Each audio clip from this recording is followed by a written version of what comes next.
ඔබට සිල් රකින්නවා. භාවනාවට මහන්සි වෙනවා. ධර්මය අවබෝධ කරගන්න වෙහෙස වෙනවා. ඔබත් දමනය වෙලා. තම තමන්ගේ ජීවිත ආපස්සට බලන්න මේ ධර්මය අපට හම්බ වුනේ නැත්නම් මේ වෙනකොට අපි මොනවද දේවල් කරයිද?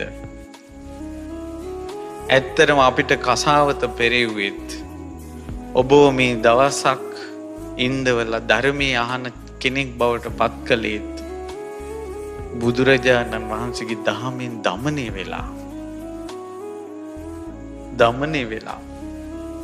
අනුත්තර පුරිස ධම්ම සාරති සියලු දෙවියන්ටද මිනිසුන්ටද උන්වහන්සේ ශාස්ත්‍රුන් වහන්සේ සත්තා දේව මනුස්සාන.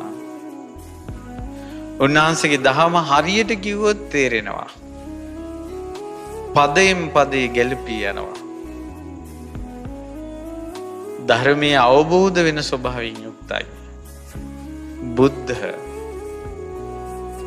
උන්වහන්සේ තරම් පින්වන්ත කෙනෙක් මේ තුන් ලෝකෙම නැහැ. භාග්‍යවන්ත කෙනෙක් තුන් ලෝකෙම නැහැ. භගවා දසබල ඥාන විසරද ඥානෙන් හිබි බුදුරජාණන් වහන්සේගේ බුදු ගුණ අනන්තයි අප්‍රමාණයි.